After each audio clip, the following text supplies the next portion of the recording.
to use this microphone pretty much all the time because I've got a video going and I want that audio to be on the videotape. Good evening, I'm Steve Ruiz. Right now this is my first time, so I feel like I have an IQ of 4. And you have nobody to speak you through this. Right. You're not moving to Mach 25. I was an aerospace engineer with Lockheed Martin for about 31 years, out here at JSC, now retired. And astronomy has been one of my greatest interests since junior high school. That's over 60 years ago. It confuses my friends because I tell them I'm 39 years old, so they can't do the math. I have only a few minutes, so this is going to go pretty fast. I like to correlate disparate subjects and interests to come up with a solution to a problem. These people who are studying this, and those people who are studying that, and I try to get them together to solve a problem. Tonight I'd like to play a sort of a cosmic cupid, to bring together two disciplines of astronomy. I'm going to read this because I don't want to miss anything. To bring two disciplines of astronomy that I think will make sense out of one of the remaining puzzles that astronomers have been scratching their heads up about ever since Cygnus X1 was discovered around 1964. Sometime, somewhere, somehow, someone has to come up with a logical explanation as to why we can't see black holes. And this is my shot.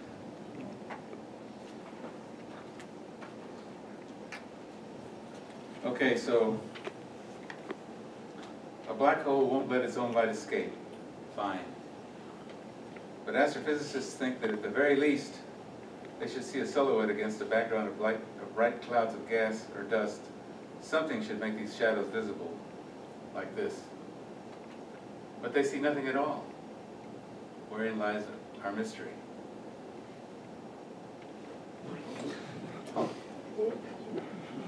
Sorry. Like I said, my first time here. I hope you can read while and listen to what I'm saying.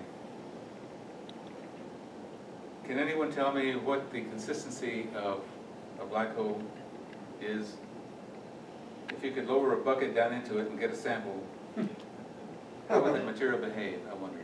Has anyone wondered about that? What is the inside of a black hole made of? I can't for the life of me picture a black hole as a perfect solid sphere, as they're always portrayed. Like that. I believe they're somewhat elastic, and at those masses and angular momentums, they must succumb to the laws of centrifugal force, giving them a smaller profile. Sorry, I'm hitting the wrong button. That problem was solved by a man named Roy Kerr, what a rotating black hole is like. Some scientists say that they're shaped like a donut. There's all kinds of shapes that have been theorized for a black hole. I think it's more like a football myself, because of the extreme angular momentums that would force give it a bulge. Even the Earth has a bulge at the equator.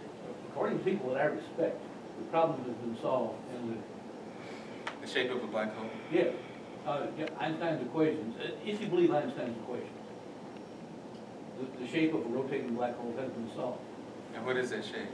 It depends somewhat on the angular momentum, and there's a maximum rate that you can spin it. Before they fly apart? They just won't accept any more stuff that imparts more angular momentum. The event horizon becomes much, much closer to the middle. It simply won't accept material that increases their angular momentum more than it already has as it gets to be near the limit. All right, well, I keep hearing debates as to what the shape of a black hole is, but... Okay, well, it depends on how much the angular momentum is in relation to the mass. All right, thank you. And the matter event horizon is different from the radiation event horizon. It's complicated. Very complicated. Yeah. But I'm going to try to solve one of the puzzles that is still outstanding. This is my theory. Now, the idea of frame dragging was conceived by Joseph Lindsay and Hans Thering in 1918. They and everyone since then knows it exists, but no one to my knowledge has applied the effect to answer the question of why we can't see black holes. In the TV series, How the Universe Works, I'm sure some of you watch that program. It's on the Science Channel, How the Universe Works. At the end of the black holes episode, 3 or 4 of the greatest living astrophysicists are asked, have you ever seen a black hole? They all regrettably answer no. So here's what I think is happening. I think this is a reasonable representation of the frame dragging effect of a rotating black hole. We're looking down at the hole, and say you're out here trying to see this black hole.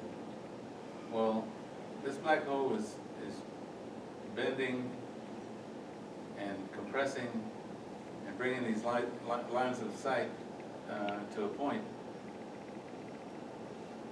And what are you going to see at a point? Absolutely nothing. I think this space, which is our line of sight, is being pulled around, and you can't expect, if that's happening, you can't expect to see the black hole in a straight line. You're being misdirected by frame dragging.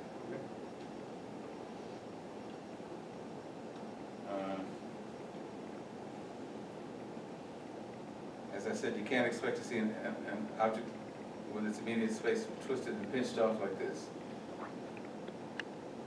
Black holes, I think, are enveloped in their self-made space warping invisibility blanket, and I call it Ruiz cloaking. I wonder if I can say that without getting a copyright on that term. You can certainly say it without getting copyright. If you want to sue somebody else from it, then, but you wouldn't normally want to sue somebody else for using your name for an idea that you had yourself. Thank you. Then we'll call it Ruiz cloaking. Now, So, I'm a little confused. If the Earth was on one side and you had a whole bunch of stars on the other side, where would the light from those stars go? Would there go into the black hole over a certain range between you and Earth? Maybe Earth and that? maybe somebody. They go around the black hole because of the gravitational lensing due to the intense gravitational field of the black hole. So you'd be able to see everything behind the black hole around the black hole. So the light from everything behind it, you'd still be able to see it. Like this galaxy that's split into 4 images by the Right. galactic galaxy in front of Einstein's cross. Gravitational lensing. Does that answer your question, sir? Yeah. So, but you might see multiple copies of it. Right. Yes. And it would be distorted.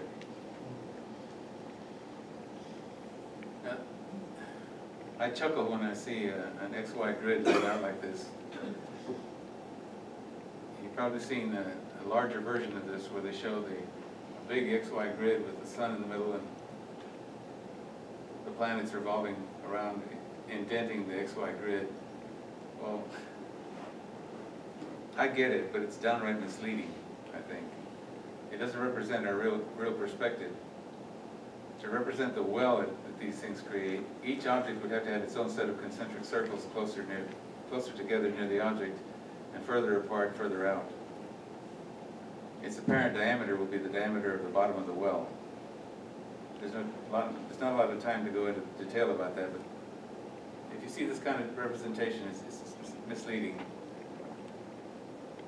We should actually see something like this from the top, not at an angle like this. It's kind of hard to explain. Now, back a few slides ago, I spoke about frame shrinking. This is my term, and this is what I think is happening. An object's gravity isn't just around its diameter. It's also out in front of it.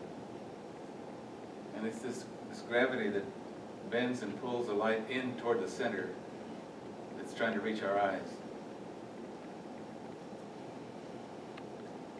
making the object appear smaller.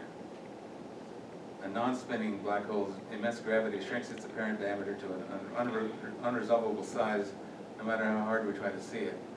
In other words, yes.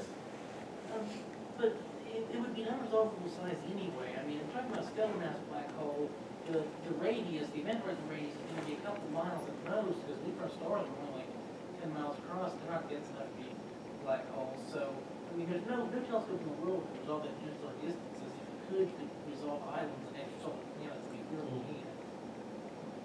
I didn't catch most of that, but But even without any of the exotic effects, like even a stellar mass black hole, it would still be far too small to resolve as a dot against the accretion Right. disk, because the event horizon is only like, I mean, neutron stars are 6 or 10 miles across, and they're not dense enough to be black holes, so it's a few miles at most. I mean, the Earth's Well, short radius would be a couple inches, I think. You couldn't possibly, no telescope stack could have interstellar distances. yeah, what I'm saying is that the gravity on our side of this black hole pulls the light from the limbs inward towards the center,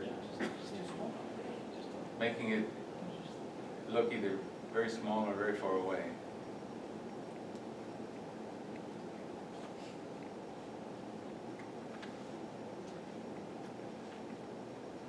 What it will do is bring to your eye things that do not pass through the hole.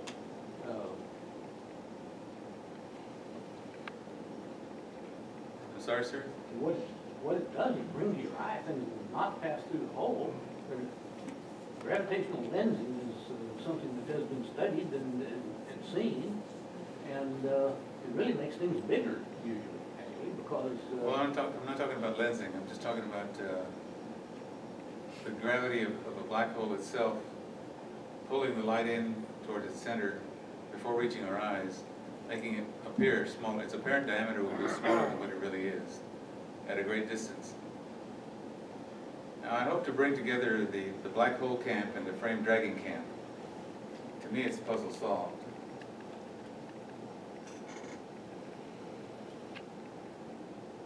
These concepts may be hard to get one's brain around, but if you think about them long enough, you may come to see the simplicity.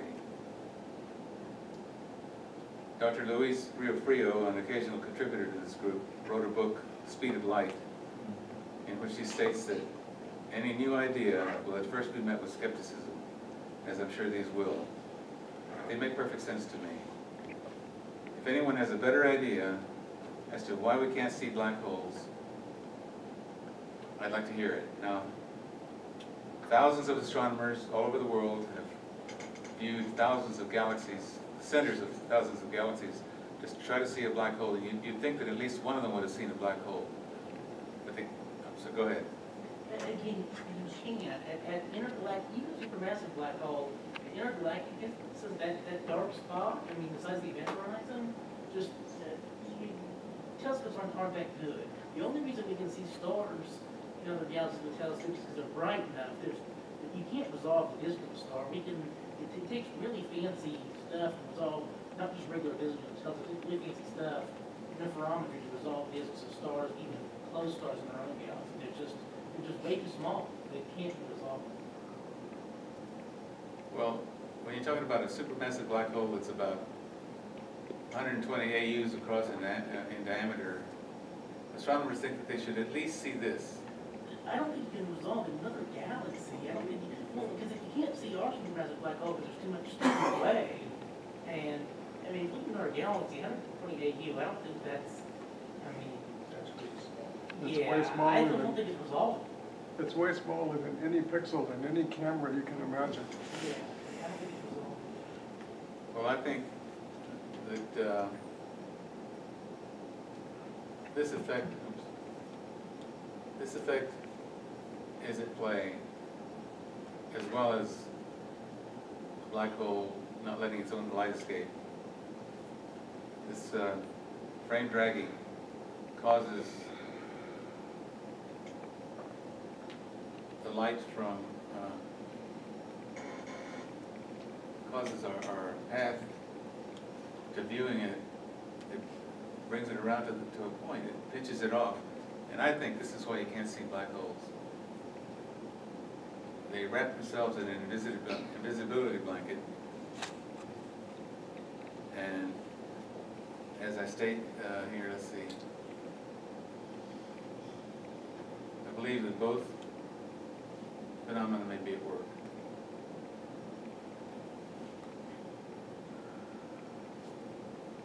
As I said earlier, if anybody has a better idea than frame dragging is why we can't see black holes, here's my email address. I'd like to talk with you. It's a revolutionary idea. I know it's new and kind of hard to accept. But thanks for listening anyway.